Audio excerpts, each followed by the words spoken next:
Hey, it's September 2011 and welcome to your monthly news show, Supercar Spin. This month we have news from the latest AMG from Merc. Ferrari launches the Spyder version of their latest supercar. Bentley's also launched a convertible for the summer. And the latest evolution of the iconic 911 has been unveiled. Corny's also got some news on a menacing Maserati. And the record for the world's most expensive car has been broken.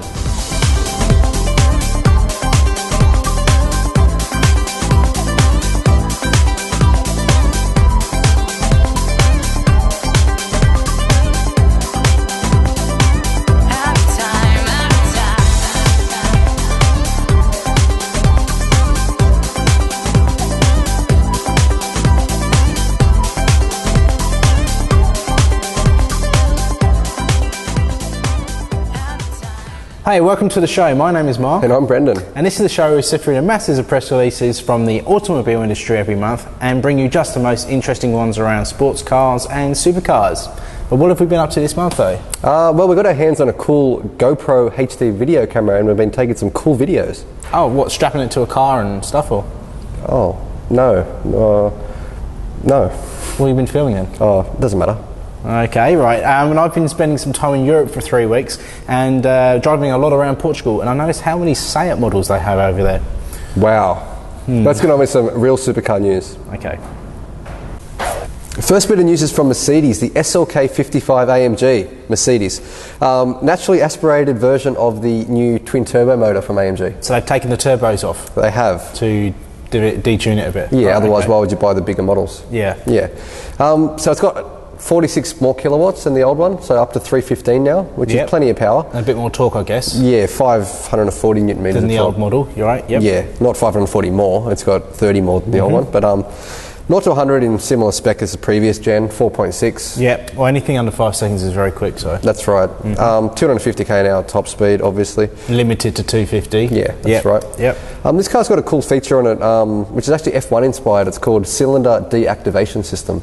So what that does is you can put it in the controlled efficiency mode, and that will basically drop it from 8 cylinders to 4 cylinders. Oh, cool. So it becomes a V4, from a V8 to a V4. To a 4-cylinder. That's quite cool, isn't it? That's cool. And your fuel efficiency goes to around 8.5 litres per 100. So when it's running on 4 cylinders? Yeah. Oh, that's good. So that's not bad for a V8. So it's got the 7-speed transmission too, the speed shift I think they call it. Although it shouldn't be called speed shift. It should be called it's shift. really quite a sluggish shift. Yeah, compared to other sports cars, yeah, it's pretty painful to use, but it's going to debut in Frankfurt this month at the Motor Show and be in Australia in early 2012. Good. I think this will sell well. It will. Cool. Some news from Ferrari. Last month we looked at the 458 Spyder. Spy shots they were last month. Now it's official. You can see from the video, which has just come in from Ferrari, this is the sun-seeking version of the Ferrari 458 Italia, which is known as the Spyder. That's S-P-Y-D-E-R in Italian. It looks great, doesn't it? It does. I don't think they've ruined the lines at all.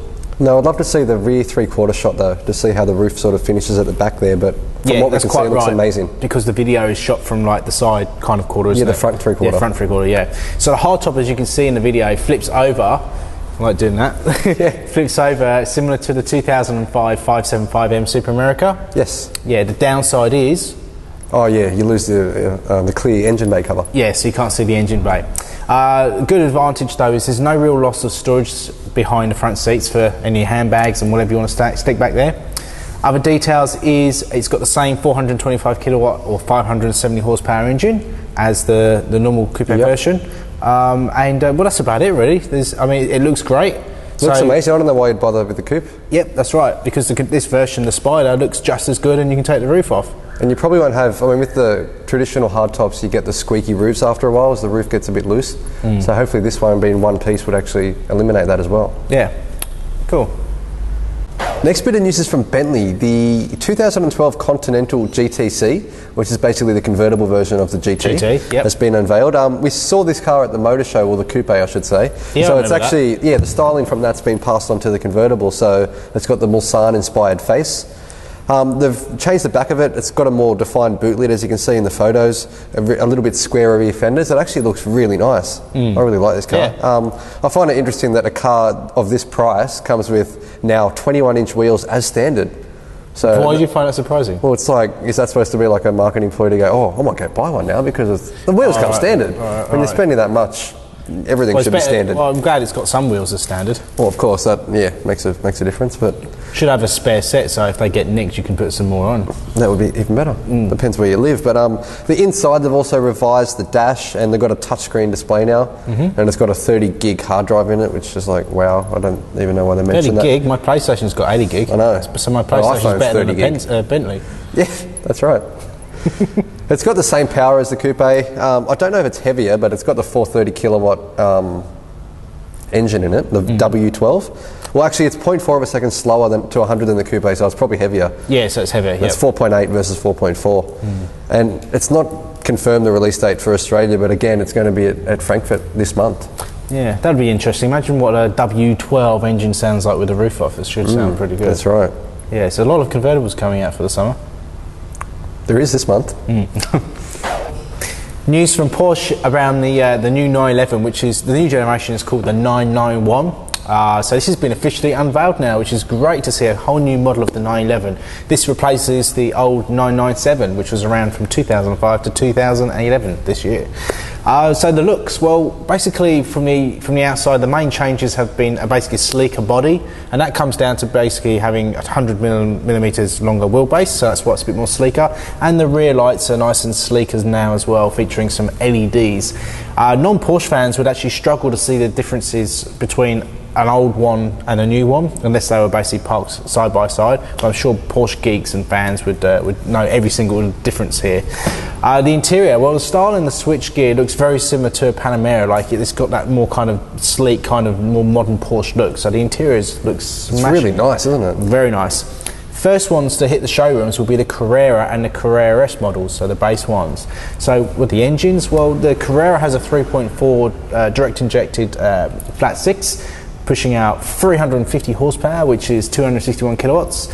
It's impressive. And the Carrera S, so the sport model, has a 3.8 litre engine, and that one pushes out 400 horsepower, which is, it's a lot, isn't it? Which is 298 kilowatts. Transmission, well, you can get the PDK system, of course, which is the finger and thumb operated system. Yep, dual clutch. But also there's a manual offered as well, both in 7-speed. The manual in 7 as well? Yeah, so that's interesting to see a manual in 7 speeds. A lot of gear shifting there. I wonder if that's like an overdrive.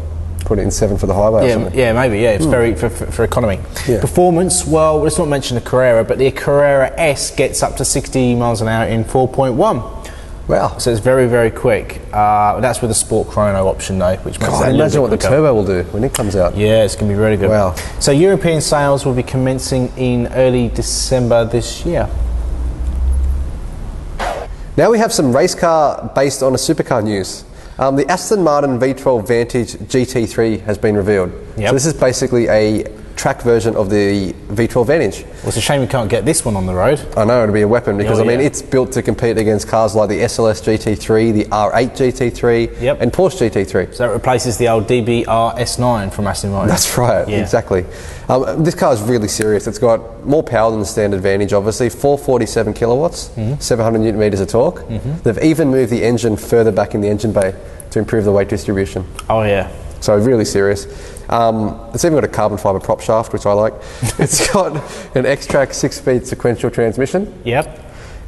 It's even competition spec ABS and traction control. Oh, so it means it doesn't come in so much. I guess it's more for the racetrack. Yeah, I've never heard of that, but yeah. And all you need to get this car is a spare $500,000 and the running costs to run your own race team. So your own team as well, of course. Yeah. All right, well, let's have a look at what Courtney has for us this month. Enough of the soft talk, guys. Now it's time for a really menacing car.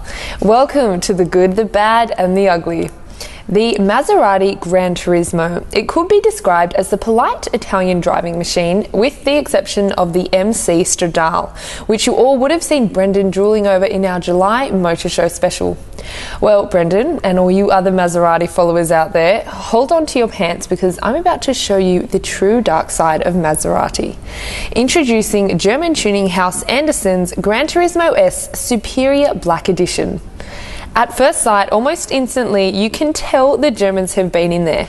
The intimidating matte black paintwork, tinted lights, exclusive sports bonnet, carbon bodywork and matching 21-inch carbon wrapped wheels sink the car lower, reminiscent of a panther with large nostrils and long legs just ready to pounce.